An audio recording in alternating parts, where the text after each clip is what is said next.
Hola, buenos días desde La Habana. Soy Joanny Sánchez y estoy aquí en este viernes 19 de abril de 2019, el último día de la semana en que comparto junto a ustedes la apertura de esta ventana 14 para asomarnos a los temas y las noticias más importantes del día en Cuba. Pues bien, hoy dedicaré amplios minutos a hacer un balance y una reflexión muy personal del primer año de Miguel Díaz-Canel en la presidencia del país. ¿Qué ha pasado en estos 12 meses?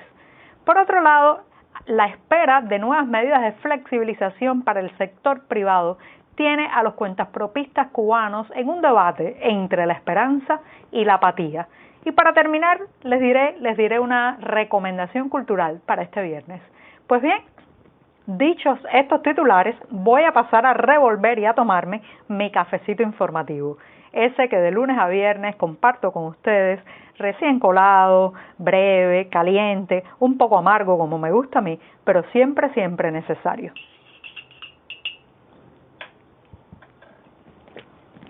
Después de este sorbito de café, les comento que pueden ampliar todas las noticias y los temas en las páginas del diario digital 14 y medio que hacemos desde aquí, desde dentro de Cuba.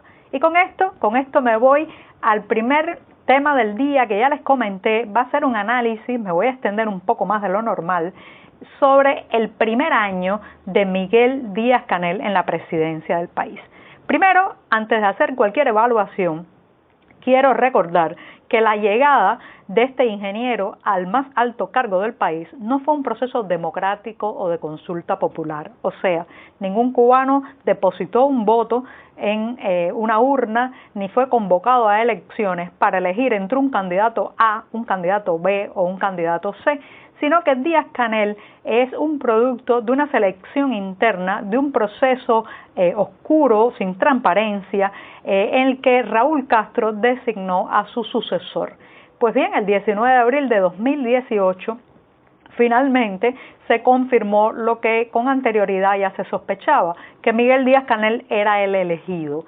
Han pasado 12 meses desde ese momento y también quiero remarcar que aunque él ostenta el cargo que públicamente podría parecer la punta de la pirámide del poder en Cuba, lo cierto es que Raúl Castro sigue al frente del Partido Comunista, y el Partido Comunista, según el artículo 5 de la actual Constitución y también de la pasada, es la fuerza dirigente y rectora de la sociedad. O sea, el Partido Comunista es realmente el que manda en Cuba, de manera que Díaz-Canel tiene una capacidad de accionar o de decidir muy limitada, mientras en el verdadero timón de la nave nacional se encuentra Castro al frente. Dicho esto, me gustaría aclarar también que a pesar de que la palabra con la que podría definirse este mandato de 12 meses es la de continuidad, incluso el propio Díaz-Canel ha elegido la etiqueta Somos Continuidad como una de las que más escribe en su cuenta de Twitter, de la red social Twitter. Lo cierto es que hay algunas diferencias en torno a la manera de gobierno de su predecesor. Una de ellas, la más marcada, es la movilidad. Vemos a un Miguel Díaz-Canel que se traslada a provincia, que visita municipios, que va a la calle a hablar con las personas, todo eso, claro, con un gran operativo de seguridad y muchas veces casi como una puesta en escena para dar una idea de un presidente popular, pero lo cierto es que marca una gran diferencia con un Raúl Castro que se movía más bien puertas adentro en el Palacio de Gobierno, en salas muy custodiadas, en los consejos de ministros, pero que era muy poco dado a ir a la calle, quizás por problemas de salud, de edad o de seguridad, nunca sabremos, pero Miguel Díaz-Canel marca una diferencia con esto. También en el uso de las nuevas tecnologías. Desde que llegó a la presidencia ha impulsado que los ministros, viceministros y todos los funcionarios del Estado tengan cuentas en la red social Twitter y publiquen frecuentemente. Todavía de una manera muy torpe, muchas veces consignas, a veces mensajes que no transmiten humanidad, sino parecen ser lemas ideológicos y políticos, pero lo cierto es que muchos cubanos ya pueden interactuar directamente, criticar, apuntar, apoyar a estos funcionarios, y esto ha sido algo que ha marcado el mandato de Díaz-Canel. Ahora bien, dicho estas luces, vámonos entonces a las sombras. Como decía, la continuidad ha sido una marca, un sello de este mandato. ¿Y en qué se ha mostrado esa continuidad? En primer lugar, voy a ir al aspecto económico. Miguel Díaz-Canel lleva 12 meses en la presidencia y prácticamente no se ha impulsado ninguna medida aperturista o de flexibilización al gran problema nacional que es la economía, esa que todo el mundo sufre cada día cuando tiene que transportarse, comprar comida, tratar de vivir con un salario, tratar de vivir decentemente con un salario y en ese punto prácticamente no se ha hecho nada. Si recordamos, el 7 de diciembre pasado incluso se intentó hacer una vuelta de tuerca hacia atrás sobre el sector privado, poniéndole nuevas restricciones y limitaciones. Algunas de ellas no pudieron aplicarse porque los trabajadores por cuenta propia prácticamente se declararon en pie de guerra, algunos hicieron, como los transportistas, huelgas de brazos caídos y el oficialismo tuvo que echar atrás algunas medidas, pero otras sí las aplicó. Así que desde el punto de vista económico, la presidencia de Díaz-Canel ha sido de inmovilismo, pero también de pasos atrás. Ahora se están esperando algunas flexibilizaciones al sector privado que comentaré posteriormente, pero lo cierto es que no ha sido una presidencia aperturista en lo económico. Desde el punto de vista represivo, exactamente igual. Se mantienen los arrestos arbitrarios, se mantiene la confiscación de bienes de trabajo a activistas y periodistas independientes, se mantiene los sitios digitales de noticias críticos con el gobierno bloqueados, y también pues se mantiene un discurso muy agresivo hacia los que difieren o tienen posiciones diferentes del discurso de la Plaza de la Revolución.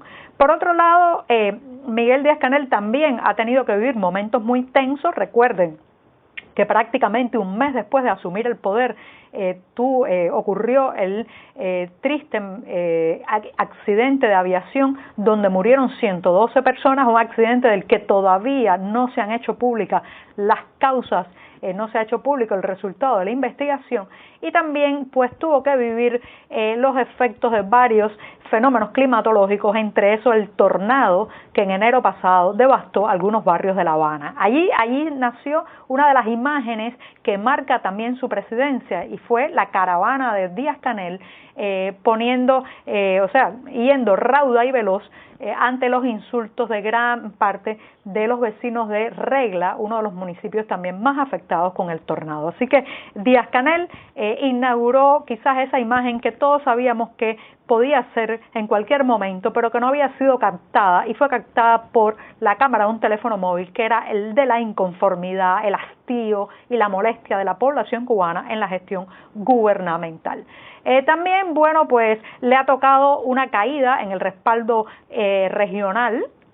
Los gobiernos aliados a la manera de Venezuela y también Nicaragua pues están ahora inmersos en sus propias crisis y La Habana ha perdido mucho apoyo en la zona. También ha habido un recrudecimiento de la confrontación por parte de la Casa Blanca, con la que ha tenido que lidiar, pero en lugar de lidiar desde el aperturismo y la flexibilización interna, lo que ha pasado es un atrincheramiento en el discurso del oficialismo. Por otro lado, yo podría decir que también ha sido un año de agravamiento de la situación económica interna, un año en que se perdieron muchos productos básicos, de largas colas, de dificultades para comprar alimentos y todo eso, aunque Díaz-Canel no sea responsable directo, la población lo apunta en su cuenta. Bueno, habría muchos más elementos, pero creo que lo fundamental está dicho: un año de continuidad, un año de inmovilismo, un año perdido para las posibles reformas políticas y económicas, un año en que se consagró una constitución que intenta dejar atado y bien atado el futuro de Cuba para que no haya grandes transformaciones democráticas en el porvenir, pero es sobre todo un año en que no sabemos muy bien quién es Miguel Díaz-Canel, si el hombre que habla con la voz de otro o alguien que realmente lo que quiere es mantener la continuidad de la generación histórica en el país. Bueno, me he extendido bastante en el primer tema, pero ya ven que valía la pena. Y con esto, para casi cerrar, les comento que hay expectativa por un lado, apatía por otro, en el sector privado en Cuba, a partir de que se están esperando un paquete de 22 medidas de flexibilización para los cuentapropistas dentro de Cuba. Estas medidas todavía no se han dado a conocer con detalles. Se especula que los trabajadores privados podrán tener quizás una personalidad jurídica, pero las preguntas son muchas. Por ejemplo, mucha gente se pregunta si finalmente le darán a los cuentapropistas el derecho a importar y exportar de manera independiente, un verdadero mercado mayorista, sobre todo también una verdadera autonomía a la hora de hacer sus negocios y la posibilidad de escalar del pequeño timbiriche de barrio, del pequeño restaurante a la pequeña, mediana y gran empresa. ¿Vendrán esas flexibilizaciones? Bueno, vamos a ver, pero hay mucha suspicacia al respecto. Y para despedirme les recomiendo algo para este fin de semana. Este fin de semana hay una obra, la obra se llama 10 millones, se está presentando en el Museo Nacional de Bellas Artes, en el edificio Arte Cubano. Si están en La Habana, no dejen de ir. Es una obra de teatro de Argos Teatro y bueno, pues habla de un tema que podría interesarnos mucho, la memoria individual y la memoria colectiva. Con ese título de 10 millones que evoca el fallido proyecto de cosechar 10 millones de toneladas de azúcar, bueno, pues con ese título promete. Así que me despido hasta el próximo lunes.